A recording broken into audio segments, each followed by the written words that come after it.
Ahora sí. Por favor, vamos a iniciar. Apagamos todos los micrófonos, por favor. Ahí escucho un micrófono prendido. Ahora sí. Ya, ahora sí. Buenas noches con todos. ¿Cómo están? Quiero darles la bienvenida a nombre de la Junta Directiva de la Asociación Peruana de Disfagia a esta charla tan esperada. Quiero agradecer a la Sociedad Peruana de Disfagia por la confianza y, por supuesto, a la SLAD por el aval y de una manera muy especial a la doctora Renata Mancopes, quien fue gestora de este esperado evento. Sin duda, la investigación científica va cambiando muchos paradigmas, ¿verdad? En las carreras de salud y la fonoaudiología, terapia de lenguaje o logopedia, como se llama en diferentes países, pues no es la excepción. El entrenamiento y el tratamiento de las personas con disfagia, donde se aplica una serie de estrategias para compensar y rehabilitar el trastorno de la deglución, pues hoy en día se está estudiando muchísimo. Y una de esas estrategias es justamente la del ejercicio, de aumentar la fuerza de la lengua, con el objetivo de mejorar los objetivos de la deglución, como es la eficiencia y la seguridad. Este tema ha sido muy estudiado e investigado por mucho tiempo y sin duda una de las investigadoras que conocen mucho sobre este tema es la doctora Katrina Steele.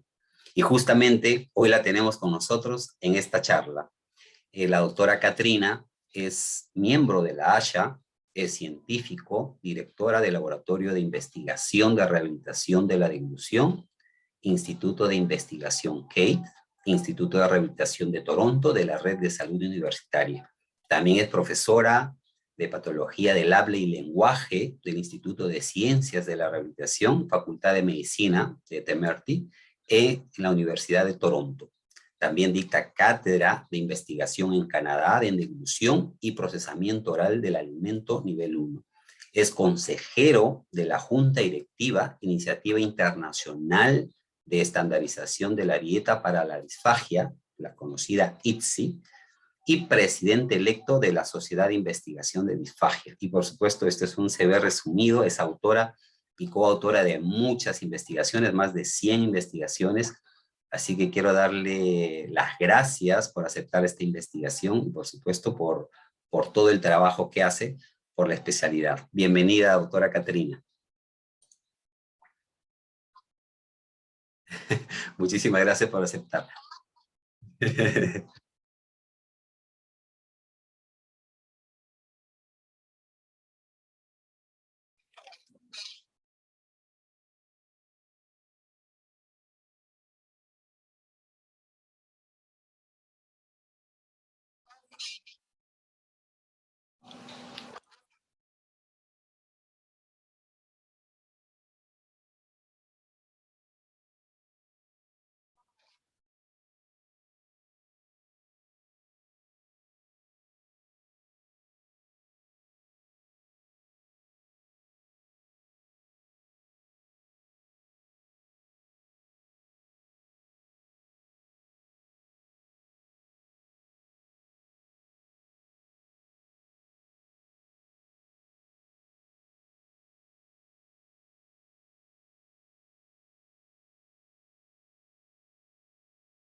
Ahora, nuestro interés en esta fortaleza del lenguaje en este tiempo de disfagia realmente va hacia este artículo inicial del doctor Mark Nicosia, de la autora de la doctora Joan Robbins en el año 2000, en el que la reducción debido a la edad de la presión de la lengua se identificaron. Este es uno de los primeros estudios disponibles en los que la presión de la lengua se midieron durante las tareas de fuerza y de deglución, y se ve acá cuáles son las señales de la deglución que tenían un sensor que estaba pegado a la parte delantera del paladar, y aquí se compararon las presiones en 10 adultos jóvenes con una media de 50 años y adultos mayores de 51 años. Nicosia y sus colegas mostraron que había una presión isométrica máxima bastante menor en los sensores palatales anteriores, medios y terceros en la gente con mayor edad. Por contrato, se puede ver que no hay una diferencia significativa en la presión de la lengua en los distintos grupos etarios en las tareas de deglución. Nicosia y sus colegas sí observaron que los participantes mayores tenían más probabilidad de mostrar un patrón de pico múltiple durante la deglución, que interpretaron como que mostraba un mayor esfuerzo en la generación de la presión. El artículo de Nicosia realmente trajo las áreas clave de la disfagia. Lo primero fue presentar el concepto de la reserva funcional lingual, que es la diferencia entre la generación de fuerza entre la presión isométrica anterior máxima, o MAIP, y la deglución de saliva en el esfuerzo de igual al medio. Y debido a que estos valores eran menores en los adultos, vemos que esta brecha de reserva funcional también se reduce. Nicosia y sus colegas concluyeron que esta reducción en la presión de reserva puede dejar que estos adultos mayores estén en desventaja, y en base a sus observaciones de una asociación entre esta generación multipico, dicen que esta generación reducida de la capacidad de deglución con la lengua tiene efectos y puede llevar a la aspiración. Este artículo fue el primero en ocupar el término sarcopenia al describir los cambios de los músculos linguales relacionados con la edad. Y esto realmente dio pie a un interés en el campo para utilizar ejercicios de resistencia para evitar o revertir estos problemas derivados de la edad en la fortaleza muscular, y también interés en el entrenamiento de resistencia lingual como una intervención para la disfagia después de seguir los principios de la medicina deportiva.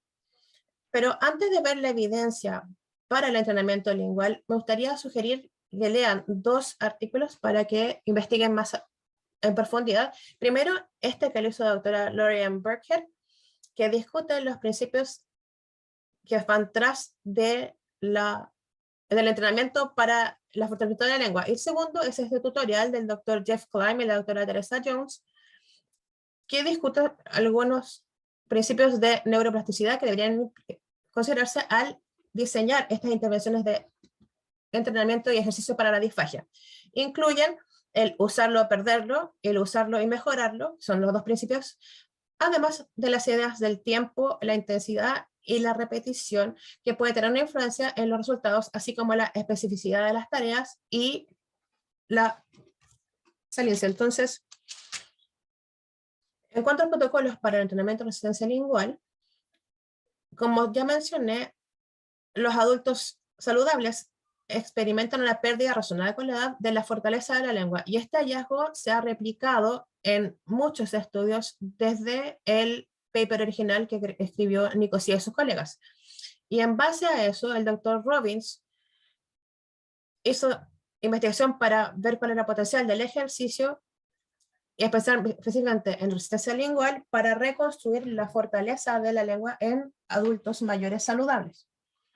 El doctor Robbins desarrolló el entrenamiento que involucra el feedback biológico ocupando el instrumento de desempeño oral de Iowa que se ve acá en la diapositiva. Este dispositivo tiene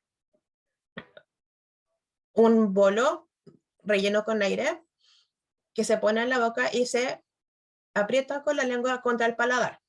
Cuando el aire sale de esta bolsita hacia el tubo que está conectado, lo registra un sensor dentro del dispositivo y muestra en kilopascales cuál es la presión y aparece en la pantalla. Durante los últimos 20 años, muchos otros dispositivos para medir la presión de la lengua se han desarrollado, pero por el momento los modelos que usan una bolsita de aire como la del IOPI es el que está más ampliamente disponible. Esta diapositiva muestra los protocolos desarrollados por el Dr. Robbins para el entrenamiento de resistencia lingual que involucra principios de repetición e intensidad. Es un protocolo de 8 semanas en el que la resistencia lingual se practica 3 veces al día en 3 días no consecutivos en la semana. Y en cada sesión práctica hay 10 repeticiones de presiones anteriores y 10 de presiones posteriores. La idea es llegar a un 60% del máximo de la persona en la primera semana y aumentar ese objetivo a un 80% a la semana 2. Y después volver a medir cuáles son los máximos y mantener un objetivo del 80% cada 2 semanas desde ese punto en adelante. Entonces, ¿qué tipo de resultados podemos esperar de este tipo de protocolo? Como pueden ver en el gráfico, el Dr. Robbins y sus colegas mostraron que los adultos mayores saludables pudieron aumentar su presión anterior durante todo el periodo de 8 semanas que tiene el protocolo. Noten acá también que estos participantes comenzaron el estudio con una media de alrededor de 40 kilopascales. Y este es un valor que usualmente se usa en la literatura como un umbral para decidir si una persona tiene fortaleza lingual normal o reducida. Debería de mencionar que hay diferentes medidas con diferentes instrumentos, entonces 40 kilopascales es el umbral que se usa con el IOPI. El doctor Robinson continuó haciendo un segundo estudio, ocupando el mismo protocolo, pero esta vez en un grupo de 10 pacientes que tenían disfagia posterior a un infarto cerebral. Y estas personas comenzaron su tratamiento con una presión máxima que estaba por debajo de los 40 kilopascales. Y durante las 8 semanas del protocolo, su presión máxima isométrica también aumentó. Pero, ¿qué pasa con los resultados de la deglución? Es interesante saber que en el estudio del Dr. Robbins, los pacientes comenzaron con un promedio de presión de deglución de 11 kilopascales. Y esto también se ve reducido en comparación con los valores de cerca de 20 kilopascales que se esperaría ver en adultos saludables en base al trabajo de Nicosia y sus colegas. Robinson y sus colegas mostraron que las presiones de deglución también mejoraron durante el curso del tratamiento, llegando a un valor medio de alrededor de 16 kilopascales. Pero probablemente lo que es más interesante en cuanto al resultado de estudio fue el hallazgo de que la penetración y aspiración también mejoraron en base a una poroscopía video normal. Al comienzo del estudio, el grupo mostró una habilidad de penetración y aspiración cerca de 0.6, con alguna ocurrencia de penetración y aspiración. Pero para la semana 4 los puntajes ya habían cambiado, entonces ya no había episodios de aspiración, pero sí habían algunos de penetración. Y para el final del tratamiento se vio también un cambio y se vio que los resultados quedaron dentro del rango normal. Y esto es emocionante porque sugiere que hay un vínculo posible entre la fuerza de la lengua y la seguridad de la deglución. Y ha llevado a propuestas de que debería medirse la fuerza de la lengua al tratar la disfagia y también para usar el entrenamiento de resistencia de la lengua más ampliamente como una intervención. Pero hay un problema acá, y ese es que este estudio no controló la recuperación espontánea. Y debido a que estos pacientes todos estaban en los primeros meses después de un infarto cerebral, la recuperación espontánea es una explicación posible para este hallazgo. lamentablemente, hay evidencia de los resultados de devolución después de este entrenamiento de resistencia han salido confusos porque recientemente se ha visto este tema y uno de los que se ven acá, que fue lo que hice yo, la doctora Sana Smith, que es mi estudiante, que vio que después de una revisión de 1.300 artículos, Sana encontró 7 artículos que reportaron medidas de biofluoroscopía de resultados de devolución después del entrenamiento de fortalecimiento lingual en adultos con disfagia. Y en estos 7 estudios, el dispositivo principal que se ocupó para medir estos resultados fue el IOPE, pero sí encontramos una gran variación en estos estudios en cuanto a la duración del tratamiento, la frecuencia y las tareas. Y esto realmente hizo que fuera poco adecuado hacer un metaanálisis ocupando estos estudios. El tratamiento era quizás un poco más homogéneo, porque incluían alrededor de 30 repeticiones por tarea, pero todos estos estudios tenían mucho riesgo de sesgo. Y aquí hay un par de problemas que llaman la atención y que pueden llevar a tomar conclusiones en cuanto a la evidencia. Estos fueron la falta de control por reducción espontánea, y esto fue importantemente verdadero en los pacientes que sufrieron infarto cerebral. Y el segundo tema fue el no monitorear la adhesión al estudio, importantemente en cuanto a las tareas para el hogar. Ahora, de esta revisión, Sana encontró evidencia de que decía que las presiones aumentaban y mejoraban después de el tratamiento de los estudios los que se midieron. Entonces, se pudo fortalecer la lengua. Hay resultados mixtos en cuanto a la mejora en la seguridad de deglución medida con la escala de penetración de aspiración. Y también se encontraron resultados mixtos en cuanto a la mejora en los residuos post-deglución, y aquí se ocuparon distintos formatos para estudiar esto, y eso llevó a incertidumbre. Y finalmente esta revisión no encontró ninguna evidencia convincente de que hubiera un cambio sistemático en cuanto a la deglución en relación al entrenamiento del fortalecimiento con la lengua. En otras palabras, esta revisión encontró que había resultados de que sí se puede mejorar que llegue a la fortaleza de la lengua a través de este entrenamiento, incluso con una heterogeneidad en el tipo de tareas que se realizan.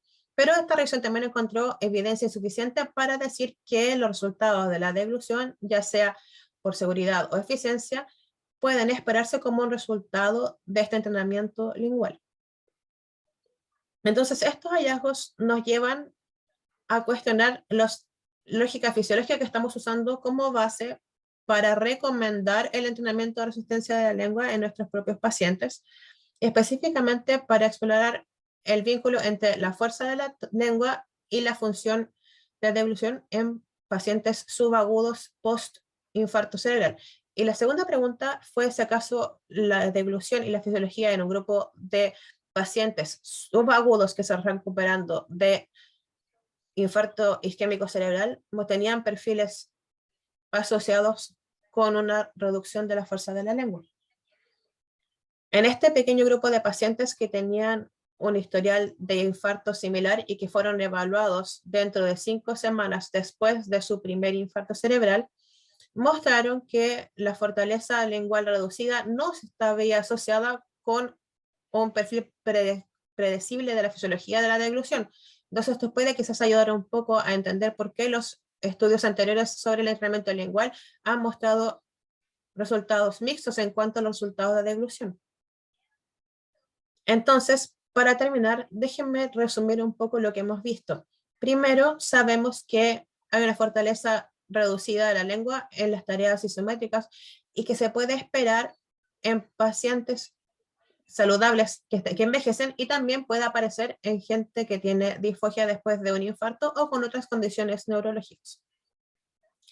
En segundo lugar, la fortaleza de la lengua puede preservarse para las tareas de deglución. Entonces, los déficits que se ven en las tareas de versión máxima se pueden ver ahí, pero no en las tareas de deglución.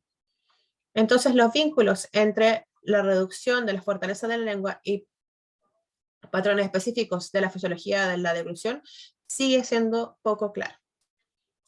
Y en cuarto lugar, los estudios de literatura están de acuerdo en decir que el entrenamiento de resistencia lingual ayuda a mejorar la fortaleza de la lengua, pero si es que estos cambios también se traducen a una mejora en la deglución, sigue siendo una gran pregunta. Así que voy a detenerme acá para darnos mucho tiempo para tener preguntas y muchas gracias por su atención y espero con ansias escuchar cuáles son sus opiniones. Muchas gracias.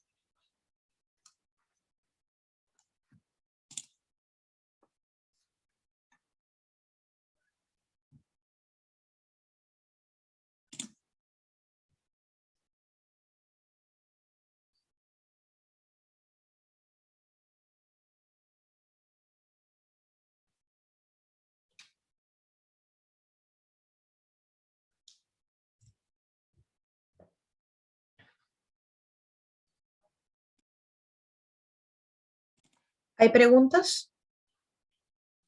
Ahora sí, ahora sí. ¿Se me escucha? Pues interesante todos los estudios que han presentado, doctora. Muchísimas gracias. Vamos a ver algunas preguntas. Eh, pues mire, hay algunas cositas como por ejemplo, ¿qué hay sobre el desentrenamiento? Que también es conocido como principio de reversibilidad, ¿no? O sea, sabemos que si uno trabaja, en este caso, un ejercicio con el objetivo de mejorar la fuerza, de hecho que se mejora la fuerza. Entonces, y la fuerza es algo que se debe mantener en el tiempo, porque si uno deja de hacerlo, pues disminuye la fuerza, ¿no?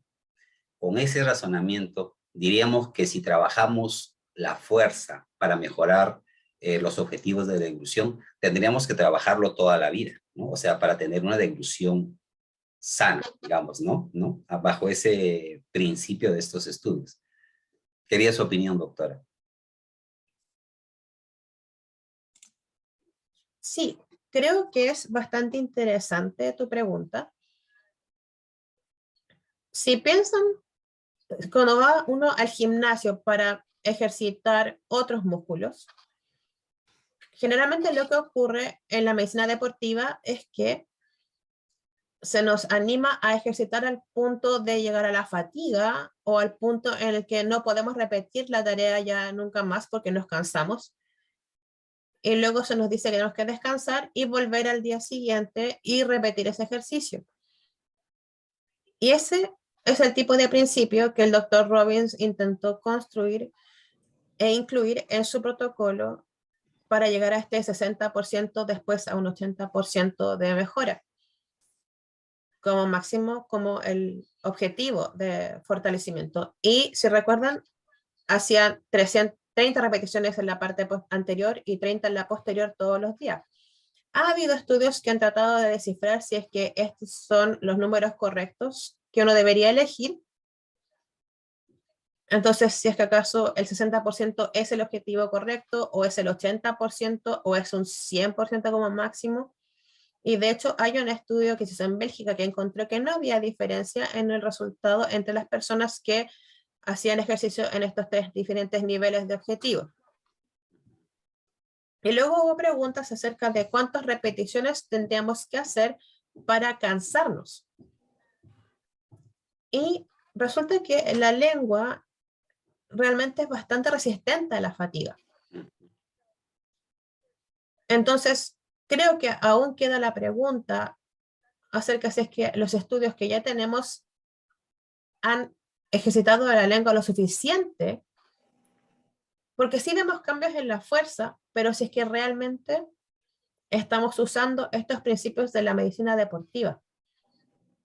Y luego con la pregunta de la mantención, ha habido estudios que han tratado de ver qué pasa cuando se detiene el ejercicio después de la terapia y ver si es que acaso la fuerza de la lengua se reduce. Y realmente no tiende a caer. Entonces pueden preguntarse por qué. Y yo creo que uno podría decir que usamos nuestra lengua todo el día, al hablar y también al tragar.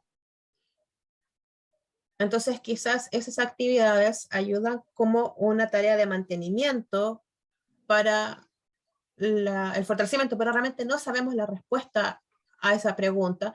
Y una posibilidad es que no hemos ejercitado la lengua lo suficiente como para ver evidencia de una pérdida de fuerza cuando se deja de practicar. Ok.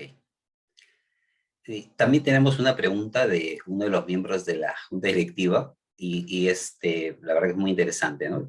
Porque cuando hablamos de la deglución, pues estamos hablando de una actividad donde cambiamos la vía respiratoria a una de deglución en un periodo de menos de un segundo, ¿verdad?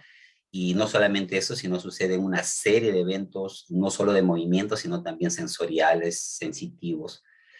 ¿Y en qué deberíamos realmente centrarnos? De repente estamos muy enfocados en ganar fuerza, pensando que esto puede mejorar la ilusión, y de repente estamos dejando de lado la habilidad, ¿verdad? La habilidad que es trabajar con la función, de repente con la velocidad, con la coordinación, como hay muchos ejercicios, ¿no?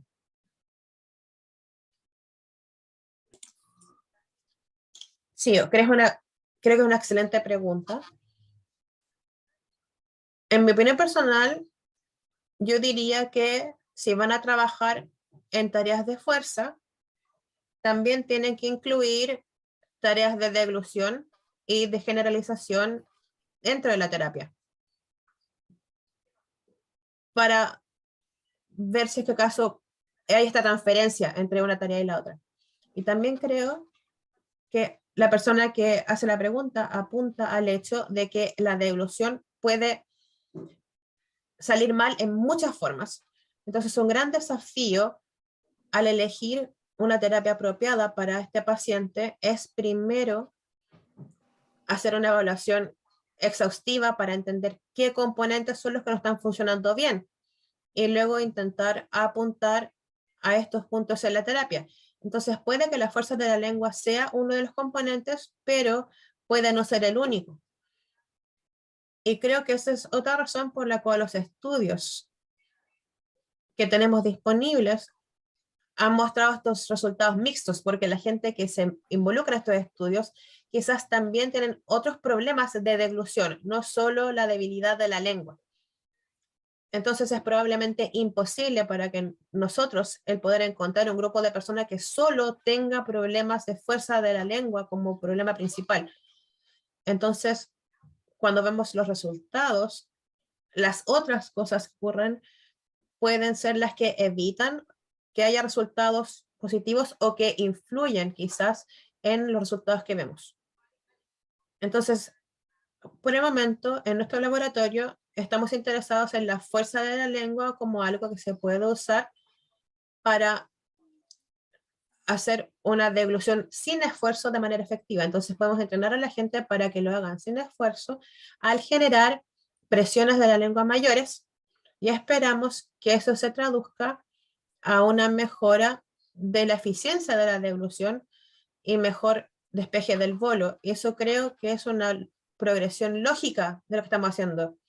Hicimos un estudio pequeño en pacientes con Parkinson y vimos que la mitad de los participantes mostraron cambios positivos y la mitad quizás no lo hizo. Entonces, los siguientes resultados en personas que tuvieron muchas cosas mal en cuanto a su deglución es lo que estamos tratando de estudiar.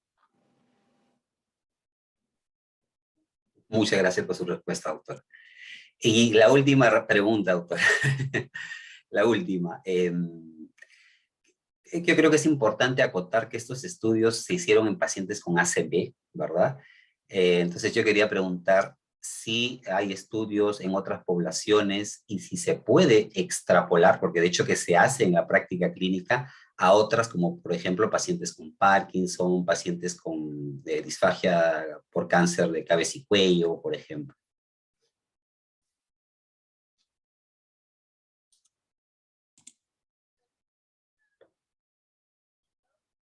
La mayoría de los estudios de entrenamiento de fuerza de la lengua se han hecho en personas con ACV en este momento, pero no todos.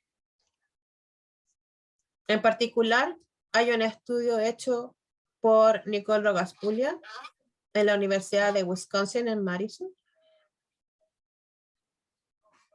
donde incluyeron mucha gente en el estudio, muchos tipos de gente, y vieron que había debilidad y problemas de aspiración de residuos, así que tenían ideologías mixtas y mostraron resultados mixtos también.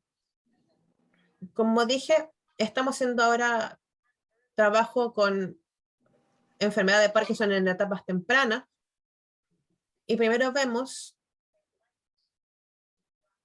que les gusta interactuar con el equipamiento que ocupamos para tener la retroalimentación, porque si piensan en el tratamiento para el Parkinson para caminar, por ejemplo, si ustedes le dan a las personas algo como un dispositivo para la retroalimentación biológica, trabaja muy bien con eso en el tratamiento del Parkinson. Entonces encontramos que esto también pasa con el EOP, y tratamos de enfocarnos en hacer bien la tarea.